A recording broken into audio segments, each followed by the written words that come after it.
हाँ तो दोस्तों इस वीडियो में हम बात करने वाले हैं यार आयनिक बॉन्ड की। ठीक है, इस वीडियो में हम बात करेंगे यार आयनिक बॉन्ड की। एक बेहतरीन वीडियो होगा आयनिक बॉन्ड पे, और इसी के साथ साथ हम लैटिस एनर्जी भी देखेंगे और हाइड्रेशन भी देखेंगे आयनिक बॉन्ड में। एक और बहुत इंपॉर्टेंट चीज आती है यार फजान रूल, जो हम अगली वीडियो में देखेंगे। ठीक है, तो देखो सबसे पहले समझते हैं यार आयनिक बॉन्ड क्या होते हैं। बहुत ध्यान से सुनना, अगर एक एटम से दूसरे एटम में इलेक्ट्रॉन का कंप्लीट ट्रांसफर हो जाए तो जो बॉन्ड बनेगा वो होता है आयनिक बॉन्ड। ठीक है, देखो एक बार वापस, अगर कंप्लीट ट्रांसफर हो इलेक्ट्रॉन का एक एटम से दूसरे एटम में, ठीक है, तो बनता है आयनिक बॉन्ड। ठीक है, अब देखो यार एक है, देखो जनरली क्या होता है, जो मेटल है वो लूज करती है अपने इलेक्ट्रॉन को। ठीक है, जैसे प्लस आ जाता है इस पे, और जो नॉन मेटल है वो गेन कर लेती है। लूज जो है, लूज क्या है, इलेक्ट्रॉन इसको गेन कर लेगी और इसमें माइनस चार्ज आ जाएगा। और प्लस और माइनस है, इसमें क्या होता है, अट्रैक्शन होता है। एक सेकंड ये हट जाए यार। ठीक है, प्लस और माइनस में क्या होता है, अट्रैक्शन। ठीक है, पास आते हैं और बॉन्ड बना लेते हैं, जिसको हम बोलते हैं आयनिक बॉन्ड। जैसे हम फॉर्मेशन ऑफ NaCl को देखें, ठीक है, हम फॉर्मेशन ऑफ NaCl को देखें तो NaCl है जिसमें सोडियम है वो क्या है, मेटल है, और क्या है, क्लोरीन क्या है, नॉन मेटल है। अब देखो इसका इलेक्ट्रॉनिक कॉन्फ़िगरेशन देखो 281, या देखो है ना, और जो क्लोरीन है इसका इलेक्ट्रॉनिक कॉन्फ़िगरेशन है 287। अब देखो आपको ध्यान से देखो तो दिख रहा होगा, सोडियम अगर अपना एक इलेक्ट्रॉन लूज कर दे तो इसका एक ऑक्टेट कंप्लीट हो जाएगा, और क्लोरीन को कहीं से एक इलेक्ट्रॉन मिल जाए तो इसका भी ऑक्टेट कंप्लीट हो जाएगा। तो देखो जो सोडियम है वो अपना इलेक्ट्रॉन है एक लूज कर देती है, जिसे क्लोरीन ले लेता है। ठीक है, जिसे क्या होता है, एन पे पॉजिटिव चार्ज आ जाएगा, क्लोरीन लेगा तो नेगेटिव चार्ज आ जाएगा, दोनों के बीच में एक अट्रैक्शन होगा, पॉजिटिव और नेगेटिव में अट्रैक्शन होता है और बन जाता है NaCl। ठीक है, और बन जाता है NaCl। ठीक है, इसको यार और डिटेल में देखते हैं आगे, है ना। हाँ तो दोस्तों जो NaCl है इसके फॉर्मेशन को हम और बेहतर तरह से समझते हैं। ठीक है, NaCl के फॉर्मेशन को हम और बेहतर तरह से देखते हैं, कैसे NaCl का फॉर्मेशन होता है। ठीक है, इसका पहला स्टेप है, पहले स्टेप में क्या होगा, केटायन बनेगा। ठीक है, फॉर्मेशन होगा केटायन का। ठीक है, देखो जो Na होता है, मतलब सोडियम जो होता है, जो सॉलिड फॉर्म में होता है, तो सबसे पहले इसको गैस फॉर्म में कन्वर्ट करेंगे, और जो एनर्जी दी जाएगी इसको हम बोलते हैं सब्लिमेशन एनर्जी। ठीक है, इसको हम बोलते हैं सब्लिमेशन एनर्जी। देखो किसी को भी अगर गैस से सॉलिड से गैस में कन्वर्ट करना होता है तो हम जो एनर्जी तो देते हैं उसको हम बोलते हैं सब्लिमेशन एनर्जी, ये पता होगा आपको। ठीक है, अब देखो जो सोडियम है वो गैस फॉर्म में आ चुका है। ठीक है, अब हमको केटायन फॉर्मेशन करना है। ठीक है, सोडियम है, इसका इलेक्ट्रॉन कॉन्फ़िगरेशन होता है 281। ठीक है, अब क्या होगा, इससे एक इलेक्ट्रॉन बाहर हो जाएगा और केटायन बना लेगा, सोडियम प्लस बना लेगा, और एक इलेक्ट्रॉन बाहर आ जाएगा इससे। ठीक है, एक इलेक्ट्रॉन बाहर हो जाएगा। अब जो सोडियम प्लस है उसका इलेक्ट्रॉनिक कॉन्फ़िगरेशन कितना है, 28 है आउटर मोस्ट शेल में, मतलब इसका ऑक्टेट कंप्लीट है। ठीक है, इसका ऑक्टेट कंप्लीट हो गया। ठीक है, अब देखो यार एक बात बहुत ध्यान से सुनना, है ना। देखो जो सोडियम है उससे हमको करना है, एक इलेक्ट्रॉन निकालना है। ठीक है, तो जो एनर्जी देनी पड़ेगी ना उसको हम बोलते हैं IE। ठीक है, आयनाइजेशन एनर्जी आपने पढ़ा होगा। आयनाइजेशन एनर्जी क्या होता है, किसी भी आइसोलेटेड गैसेस एटम, किसी भी आइसोलेटेड गैसेस एटम के आउटर मोस्ट सेल से इलेक्ट्रॉन निकालने के लिए जो एनर्जी दी जाती है वो होती है आयनाइजेशन एनर्जी। ठीक है, तो सोडियम जो है इससे हमको एक इलेक्ट्रॉन बाहर करने के लिए, ठीक है, सोडियम के आउटर मोस्ट सेल से एक इलेक्ट्रॉन बाहर करने के लिए हमको एनर्जी देनी पड़ेगी, वो होती है IE, आयनाइजेशन एनर्जी। ठीक है, अब देखो यार ये जो इलेक्ट्रॉन है, ठीक है, ये जो इलेक्ट्रॉन है इसको कौन ले लेगा, क्लोरीन ले लेगा और क्लोरीन माइनस बना लेगा। ठीक है, देखो क्यों, देखो जो क्लोरीन है इसका इलेक्ट्रॉन कॉन्फ़िगरेशन है 287, इसको जैसे एक इलेक्ट्रॉन मिला ये क्या हो गया, स्टेबल हो गया 288, इससे अपना ऑक्टेट पूरा कर लिया। तो क्या होता है, जो क्लोरीन होता है इसका जो न्यूक्लियस है ये फटाफट से इलेक्ट्रॉन को अपनी तरफ अट्रैक्ट कर लेता है। ठीक है, और जब भी अट्रैक्शन होता है तो क्या होता है, एनर्जी रिलीज होती है। ठीक है, क्या होगा, एनर्जी रिलीज होगी। ठीक है, इसको हम बोल देंगे EA, इलेक्ट्रॉन एफिनिटी। ठीक है, थोड़ा समझते हैं इलेक्ट्रॉन एफिनिटी क्या होता है, एक बार बता देता हूँ, है ना, पढ़ा होगा वैसे तो आपने पहले। किसी भी आइसोलेटेड गैसेस एटम के आउटर मोस्ट सेल में जब भी हम इलेक्ट्रॉन जोड़ते हैं तो जो एनर्जी निकलती है, ठीक है, जो एनर्जी निकलती है वो हम बोलते हैं, उसे हम बोलते हैं EA, इलेक्ट्रॉन एफिनिटी। ठीक है, और जितना बेहतरीन अट्रैक्शन होता है, ठीक है, जितना बेहतरीन अट्रैक्शन होता है EA, है ना, इलेक्ट्रॉन एफिनिटी है, वो भी बेहतरीन होती है, वो भी ज़्यादा होती है, मतलब एनर्जी भी ज़्यादा रिलीज होती है। ठीक है, तो यहाँ भी काफ़ी अच्छी खासी एनर्जी रिलीज होगी, क्योंकि यहाँ क्या हो रहा है, जो न्यूक्लियस है वो शानदार क्या हो रहा है, अट्रैक्शन लगा रहा है, क्योंकि यार यहाँ इसका ऑक्टेट कंप्लीट हो रहा है। ठीक है, क्लोरीन चाहेगा कि यार एक इलेक्ट्रॉन उसे कहीं से मिल जाए ताकि इसका ऑक्टेट कंप्लीट हो जाए। ठीक है, तो यार जो एनर्जी रिलीज हुई इसको हमने बोल दिया EA। ठीक है, तो अब आगे चलते हैं यार, अब बात करते हैं फॉर्मेशन ऑफ लैटिस। ठीक है, अब देखो क्या क्या बन गया, सोडियम बन गया और क्लोरीन, है ना, सोडियम प्लस बन गया। ठीक है, सोडियम प्लस बन गया, और क्लोरीन माइनस बन गया, ठीक है, ये दोनों बन गए। ये क्या करते हैं, इनके बीच में देखो पॉजिटिव नेगेटिव है तो अट्रैक्शन होगा, ठीक है, इनके बीच में भी अट्रैक्शन होगा और ये बना लेंगे NaCl, ठीक है। और जो एनर्जी रिलीज होगी, देखो अभी अभी बताया, जो अट्रैक्शन जब भी होता है तो एनर्जी रिलीज होती है, ठीक है। तो इस एनर्जी को हम बोलेंगे लैटिस एनर्जी, ठीक है, क्या लैटिस एनर्जी कहेंगे, ठीक है। देखो जो इस जो सोडियम प्लस बना और ये जो क्लोरीन माइनस बना, ये एक दूसरे के अट्रैक्ट होंगे क्योंकि पॉजिटिव चार्ज है, नेगेटिव चार्ज है, ठीक है। और है ना, ये क्या बना लेंगे, NaCl बना लेंगे। और ये जो एनर्जी रिलीज होगी, ठीक है, जितना बेहतरीन अट्रैक्शन होता है उतनी ज्यादा एनर्जी रिलीज होती है, ठीक है। तो जो एनर्जी रिलीज होगी इसे हम बोलते हैं लैटिस एनर्जी, ठीक है, इसको हम बोलते हैं लैटिस एनर्जी, ठीक है। अब देखो एक और बहुत इंपॉर्टेंट बात ये वाली कि यार फेवरेबल कंडीशन क्या होती है आयनिक बॉन्ड को बनाने की, ठीक है। इसी के लिए यार हमने कहीं ना कहीं इतने डिटेल में देखा था इन चीज़ों को समझने के लिए, और बहुत ही आसान है इनको समझना, ठीक है। देखो यार हमको कोई भी आयनिक बॉन्ड बनाना है तो हमको 3 स्टेप से गुजरना पड़ेगा।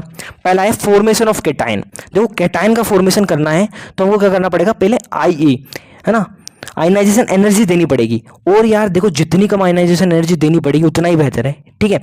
देखो यार अब देखो यार जो सोडियम गैस है इससे हमको एक इलेक्ट्रॉन निकालना है तो एनर्जी देनी पड़ेगी, और हम ये चाहेंगे इसकी फेवरेबल कंडीशन क्या होगी, यार जो एनर्जी देनी पड़ रही है वो कम से कम देनी पड़े अपन को, ना, और ये आसानी से क्या हो, सोडियम प्लस बन जाए, ठीक है, आसानी से सोडियम प्लस बन जाए, है ना, कम से कम एनर्जी में ही। तो ये जो IE है वो क्या होनी चाहिए, कम होनी चाहिए, ठीक है। IE है मतलब आयनाइजेशन एनर्जी है वो कम होनी चाहिए, पहला पॉइंट ये हो गया। अब देखो जो E है ना, इलेक्ट्रॉन एफिनिटी और लैटिस एनर्जी है वो हाई होनी चाहिए, ठीक है। अब देखो इसको भी समझते हैं, मैंने अभी भी बताया था यार अट्रैक्शन, ठीक है, अट्रैक्शन अगर बहुत बेहतरीन होगा, ठीक है ना, जो अट्रैक्शन है वो बहुत बेहतरीन होगा तो एनर्जी भी बहुत ज्यादा रिलीज होगी, मतलब E है वो बहुत ज्यादा होगी, ठीक है।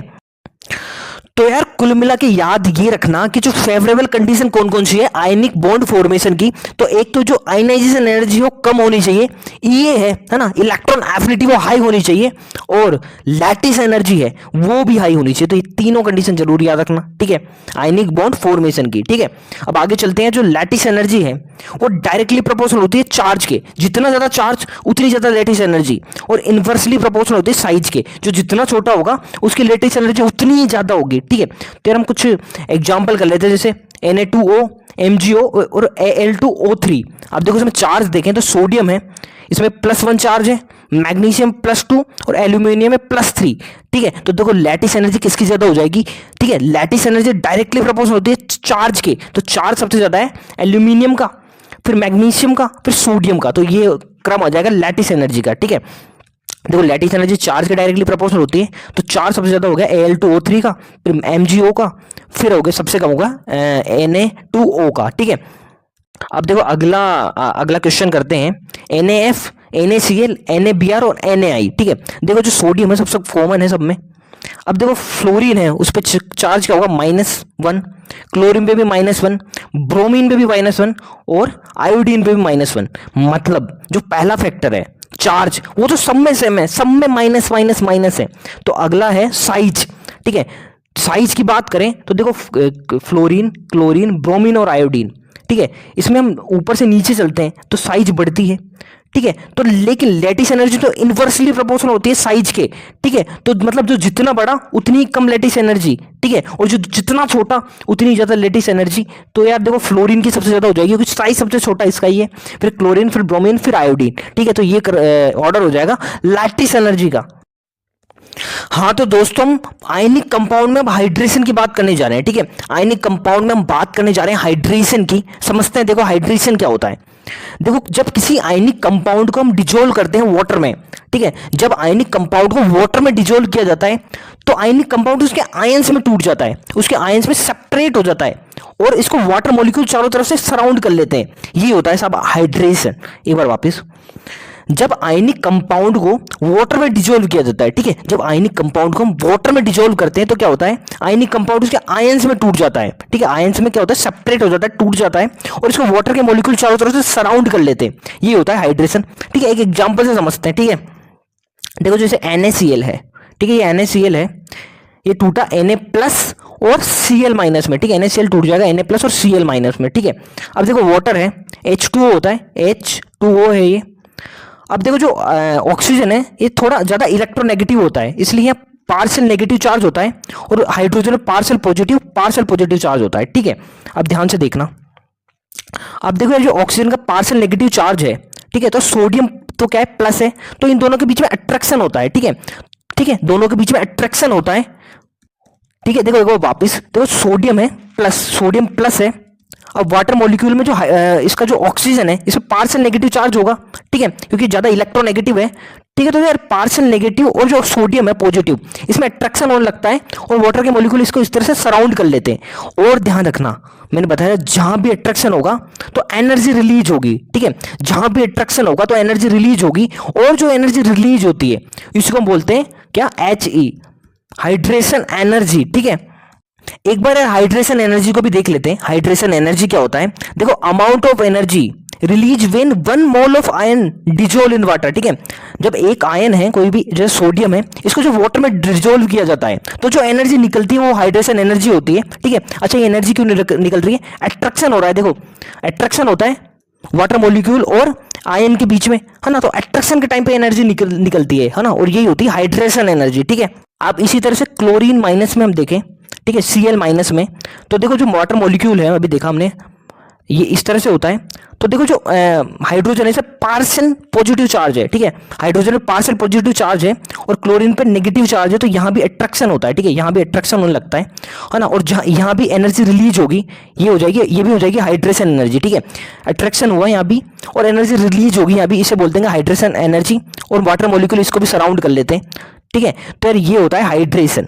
अब देखो एक बहुत इंपॉर्टेंट बात, ठीक है, ये वाली, अगर हम साइज देखें, ठीक है, तो यार क्या होता है, जो जितना छोटा होता है, ठीक है, जिसका साइज जितना छोटा होता है, जिसका साइज जितना कम होता है, उसका हाइड्रेशन ज्यादा होता है। ठीक है, क्या क्या क्या, जिसका साइज जितना कम होता है, ठीक है, जिसका साइज जितना कम होता है उसका हाइड्रेशन भी उतना ही ज्यादा होता है। तो क्या होता है, वाटर में उसकी साइज भी बढ़ जाती है। ठीक है, जैसे हम साइज का ऑर्डर देखें यहाँ, तो देखो हम जानते हैं यार, वैसे तो सबसे ज्यादा साइज होती है सीजियम की, है ना, लेकिन गैसियस फॉर्म में, लेकिन अगर एक्वस लिख दिया जाए तो एक्वस फॉर्म में उल्टा हो जाता है कि लिथियम जो है उसकी साइज सबसे ज्यादा हो जाती है। ऐसा क्यों होता है, क्योंकि देखो इसका हाइड्रेशन सबसे ज्यादा हो जाता है, ये सबसे छोटा है तो हाइड्रेशन सबसे ज्यादा हो जाता है, और इसके चारों तरफ वाटर के मॉलिक्यूल है वो सराउंड कर लेते हैं इसको, और इसकी साइज बहुत ज्यादा हो जाती है। ठीक है, इसकी साइज बहुत ज्यादा हो जाती है, इसलिए हम एक्वस की कभी बात करें साइज की, ठीक है, तो क्या होता है, जो सबसे छोटा होता है, ठीक, गैसियस फॉर्म में जो सबसे छोटा होगा वही पानी में सबसे बड़ा हो जाएगा, क्योंकि उसका हाइड्रेशन बहुत ज्यादा हो जाएगा,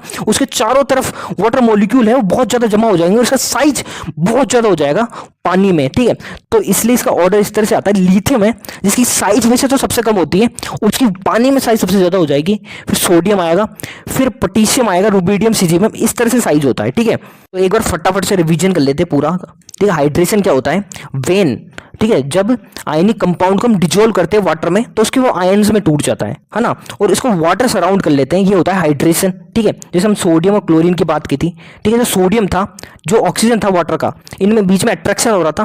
ठीक है, तो क्या है इसमें या इस टाइम क्या एक एनर्जी रिलीज हो रही थी। ठीक है, इसको हम बोलते हैं हाइड्रेशन एनर्जी। इसको और अच्छे से देखा था हमने कि जो amount of energy release when 1 mole of ion dissolve in water. ठीक है, जब एक आयन है उसको डिजोल्व किया जाता है वाटर में तो जो एनर्जी रिलीज होती है वो होती है क्या, हाइड्रेशन एनर्जी। ठीक है, अब देखो जो हाइड्रेशन एनर्जी है ये डायरेक्टली प्रोपोर्शनल होती है चार्ज के और इनवर्सली प्रोपोर्शनल होती है साइज के। ठीक है, लैटिस एनर्जी भी सेम था, है ना, लैटिस एनर्जी भी डायरेक्टली प्रोपोर्शनल होती है चार्ज के और इनवर्सली प्रोपोर्शनल होती है साइज के, तो सेम टू सेम यहाँ भी है।